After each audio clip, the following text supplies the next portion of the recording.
Hello everybody, welcome to regular George Gear Reviews. My name is George and I decided I want to review gear because thanks to the internet everyone can be a critic these days. Today we are going to take a look at the Nixon Regulus watch. I bought this watch about a year ago, so this is technically a 1-year review. Let's get into it. This is the watch, obviously. It is marketed as a hard use, tough, indestructible thing that has been developed together with members of the United States Special Forces. That's all great. I should say I'm not an army person. I am not a special operator and I do not know what the requirements for these guys are. So every aspect of the review will not touch on any of these things. If it does so by accident, hey, that's cool. But my focus will be my everyday use for, working out, all these kind of things. Really quick overview of the watch. Size-wise, this is about 4.6 centimeters across, about 1.8 centimeters in thickness, and the like-to-like distance is around 2.5 centimeters. If you put this into relation with other watches, here it is against a Casio F91W. Here you have it against a G-Shock B5600. And here it is against a Rolex Submariner style. It's not a Rolex, but a Rolex Submariner style watch. So you can tell this is a really beefy watch. To put it into size comparison with something else, and it's a little bit of an inside joke, here it is against a Spyderco Delica. You're welcome. This watch is an all plastic or polymer construction. Menu-wise, you're looking at the time and date, a double stopwatch, a programmable timer with a couple of presets and then a custom one, and 3 alarms. That's it. That's all you're getting. The display has 3 rows, so you have a little center row which displays the stopwatch in every mode, except of obviously the stopwatch mode, in which you can tell the time and date. Other than that, nice contoured, thick wristband. The back says Nixon Regulus, 100-meter waterproof stainless steel caseback, and it's got a China movement, whatever the hell that means. I haven't figured it out yet. I'm assuming it's a nice way of saying made in China. Who knows? All right, price-wise, with this watch you're looking at around $150 American, 250 Australian, and around 100 euros depending on where you are. All right, let's get into what I like about this watch and what I kind of started irking me over the last 12 months. On the good side, lightweight, really lightweight. Although this is a really chunky watch, while you're wearing it, you're usually not feeling it. So yeah, good to go. It doesn't throw off your posture or anything. This is all good to go. There is a steel version of this which is significantly more expensive and heavier, but that's not really my thing. So I don't really care about that. This one, the polymer version, good to go. The buttons on this watch are actually really great. They're really chunky, they're really big, matching the watch. They're really easy to press and toggle through the menus. At the same time, they are really hard to actually accidentally push. I don't think that I ever had the situation where I wanted to look at the time and realized I'm in stopwatch mode or something else. So although they're really easy to depress and work with, they are not easy to accidentally press, which is great. The display, you can see it's a negative LCD display. Definitely a design choice. I like it, and it's good. It's good to read. It's really big, so I think size really helps here. At the same time, if you actually go and compare this to a normal LCD display, you can see the normal display will definitely win in terms of readability. I guess that's the nature of the beast. But if you're in low light conditions, you have a backlight and that will help you out. By the way, this has an adjustable backlight, so you can choose between three brightness modes. This is the lowest one, and believe me, it's plenty bright, so that's good. Obviously, rather sturdy construction. You can see it has got some wear, but nothing that I would consider, it didn't break on me or anything, obviously. The wristband's really nice and sturdy. It can sit flat if you need the watch to sit flat for some reason. Then again, it is in its normal state of being rather contoured, so it kind of hugs your wrist really nicely. It has this little cutout on the retainer, which matches up with this little knobby piece. I hope you can see this on the wristband, and what this basically does is it prevents the retainer from slipping away while it's on your wrist. In practice, that actually works really well, so that's a little plus. The wristband also is held in place with screwable pins, so you don't need special tools if you decide to change out the wristband for something else. That's a nice thing. And yeah, last but not least, on the good side, the UI of this is really nice and easy. I found it very intuitive to use.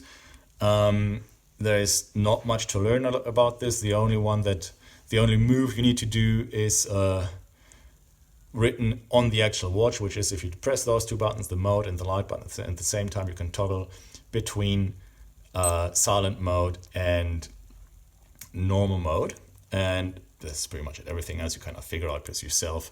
You don't really need excessive manuals or reading to work with this watch. So that's nice. Not much thinking involved. You can focus on other things in your life. That's great.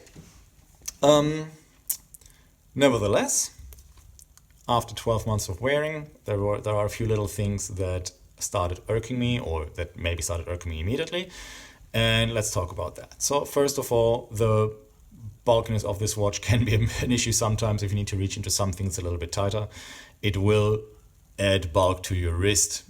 Just something to keep in mind, I guess. It's not a huge deal, but yeah, I've actually had it a couple times where I needed to reach into a tighter corner and was like, oh yeah, I'm wearing this really chunky watch right now. Let's use the other hand.